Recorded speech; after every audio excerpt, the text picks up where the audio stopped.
Derek Redmond என்று சொல்லி ஒரு ப்ராமிசிங் அத்லீட். ஆனா ஒரு இன்ஜுரியில 5 அறுவை சிகிச்சைகள் நடத்தப்பட்டது. அதற்கு பின்பு அவர் மறுபடியும் எழுப்பி வருகின்றார். 1992 பார்சிலோனால நடந்த ஒலிம்பிக்ஸ்ல அவர் பங்கெடுக்கின்றார். 150 மீட்டர் ஓடுறாரு, நரம்பு அறுந்து அப்படியே கீழே விழுகின்றார். தட்டி தடுமாறி எழுப்புகின்றார். மற்றவங்க எல்லாம் ஓடி போயிட்டாங்க, பினிஷ் லைனை தொட்டுட்டாங்க. அந்த கூட்டத்துல இருந்து ஒருத்தர் வர்ற, அநேகர் தடுக்கிறாங்க.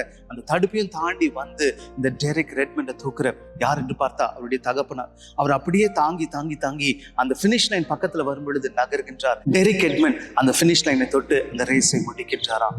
வேதம் சொல்கின்றது, இந்த ஆண்டவராகிய தேவன் தகப்பன் சுமப்பதை போல உன்னை சுமந்தார் அல்லவா என்று சொல்லி 30 லட்சம் பேர் அன்றைக்கு அந்த வனாந்திரத்துல சுமந்ததை குறித்து வேதம் நமக்கு எழுதப்பட்டிருக்கின்றது. பிரியமான, அதே போல இந்த தகப்பனாகிய தேவன் உங்களை சுமப்பார். ஒரு நாள் உங்களை கைவிட்டுற மாட்டார். இன்னைக்கு ஏதோ ஒரு பலவீனத்தை நிமித்தம், ஏதோ ஒரு தோல்வி நிமித்தம், ஏதோ ஒரு பிரச்சனை நிமித்தம் நீங்க இன்றைக்கு நினைத்த காரியம் முடியுமா முடியாதான்னு சொல்லி பயந்துட்டு இருக்கிறீங்க. ஏதோ ஒரு காரியத்துல இன்றைக்கு நீங்க விழுந்து போனது நிமித்தம் இன்றைக்கு உங்களுக்கு முன்பா இருக்கிற காரியங்கள் தொடுவானத்தை போல தூரமாய் போயிட்டே இருக்குது என்று சொல்லி நினைத்துட்டு இருக்கிறீங்களா? ஆண்டவர் உதவி செய்வார். இதைத்தான் வேதாகமத்தில் நமக்கு ஞாபகப்படுத்துகின்றார். கர்த்தர் நிச்சயமாய் ஒரு தகப்பன் தன் பிள்ளை சுமப்பதை போல உங்களை சுமப்பார், உங்களை தாங்குவார், உங்களை தப்பு வைப்பார், உங்களை ஏந்துவார். உங்களுக்காய் செய்ய வேண்டியதை கட்டாயம் செய்வார். நம்பிக்கையோடு இருங்க. உங்கள் நம்பிக்கை வீண் போகாது. ஒரு நிமிடம் முடிந்தது. நாளை சந்திப்போம்.